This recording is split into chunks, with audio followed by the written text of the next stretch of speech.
देखिए, आज बिहार बोर्ड के क्लास 10th के संस्कृत को हम लोग देखते हैं, जिसमें है तीसरा अध्याय अलस कथा। बहुत ही इंटरेस्टिंग कहानी है और ये बहुत ही महत्वपूर्ण पाठ है, तो इसको ध्यान से सब पढ़ना है, सुनना है। चैप्टर का नाम है अलस कथा। अलस मतलब आलसी, कथा मतलब कहानी, यानी आलसियों की कहानी। तो चलिए शुरू करते हैं। यहाँ है अयम पाठ विद्यापति कृतस्य कथा ग्रंथस्य पुरुष परीक्षा नामकस्य अंश विशेषतो वर्तते।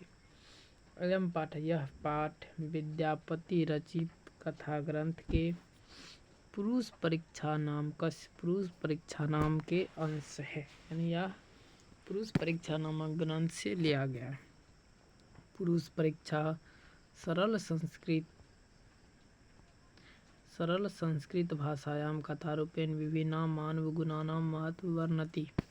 पुरुष परीक्षा सरल संस्कृत अर्थात सरल मतलब आसान, सरल संस्कृत भाषा के कथा रूप के द्वारा विभिन्न मानव के गुणों का महत्व का वर्णन करते हैं। दोषानां च निराकारणाय शिक्षा ददाते, और दोषों को निराकरणाय मतलब दूर करने की शिक्षा देते हैं। विद्यापति लोकप्रिय मैथिली कवि आसीत। विद्यापति लोकप्रिय मैथिली कवि थे। अपि च बहुनाम संस्कृत ग्रंथानां निर्माता अपि विद्यापति आसीत् इति तस्य विशिष्टा संस्कृत विषये अपि प्रभुता अस्ति। कह रहा है और इन्होंने बहुत सारे संस्कृत ग्रंथों के निर्माता भी रहे विद्यापति। उसके बाद आगे देखिए, यहाँ लिखा हुआ, इसको ऊपर करते हैं।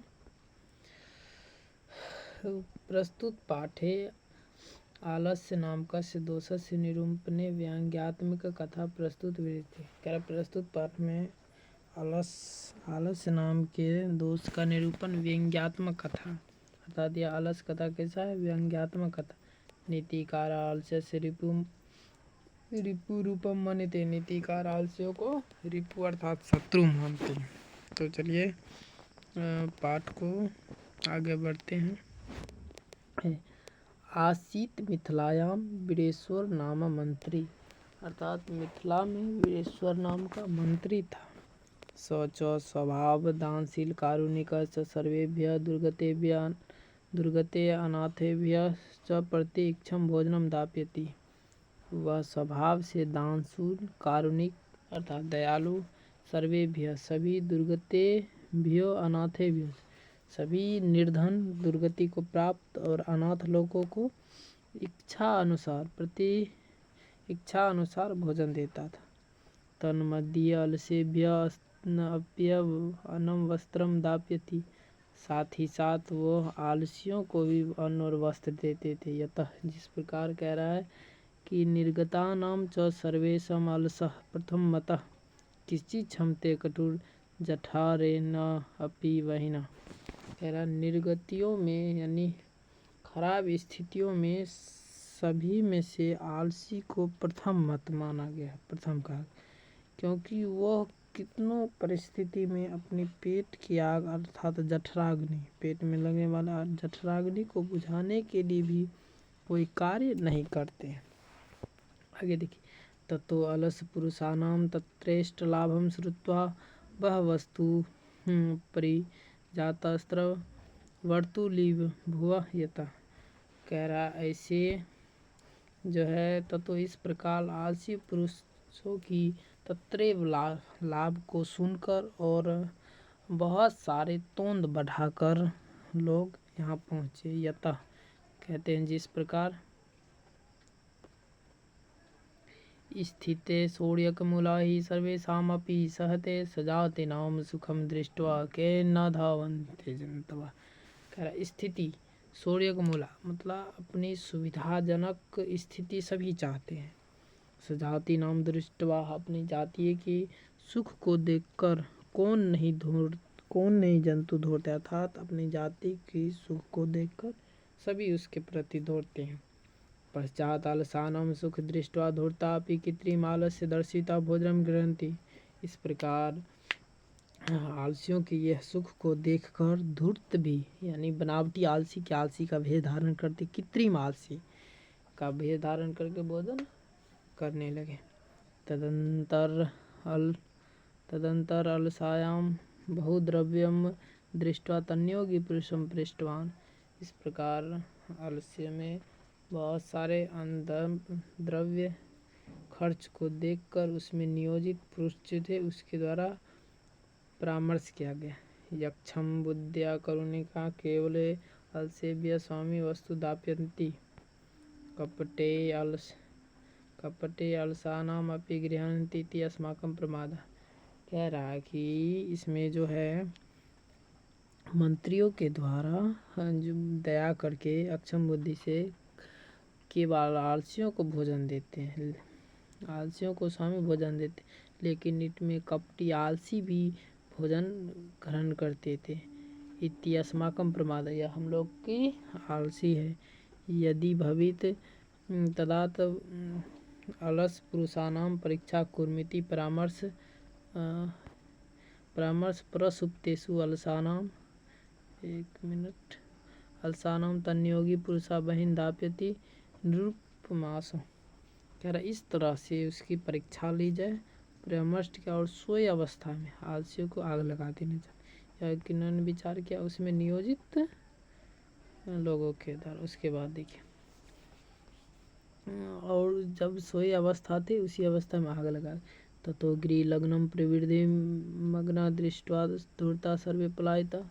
और जब उसमें आग लगा दी गई तो आग लगने के बाद आग को बढ़ते आग को देखकर सभी दुष्ट लोग पलायित हो गए, भाग गए।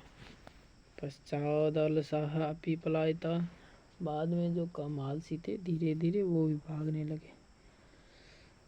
चत्वारः पुरुषा तत्रैव सुप्ता परस्पर आलप्यन्ति। उसमें और जो है 4 आलसी पुरुष भागने की वजह सोए रह गए और आपस में अलापत बातचीत करने लगे। एकेन वस्त्रावृत मुखेन नियुक्तम अहो कथमयं कोलाहल।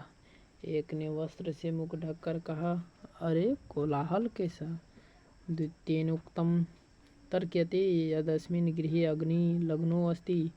दूसरे ने कहा, लगता है इस घर में आग लग गया। तृतीयेन उक्तम कोऽपि तथा धार्मिको नास्ति। उसके बाद आगे देखिए कह रहा कि कोऽपि कोई भी धार्मिक नहीं है।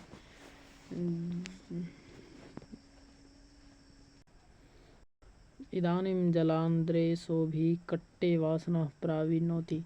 कि कोई इदानीम इस समय जलांध्र जल से आंध्र कट्टे वासना चटाई से भिगोकर ढक दे।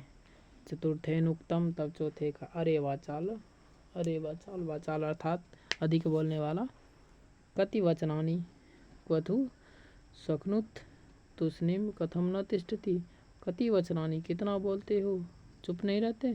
तुष्णी कथम न तिष्ठत, तुम चुप नहीं रहते। ततश्च चतुर्णमपि तेषामेपं परस्परां श्रुत्वा बहिना च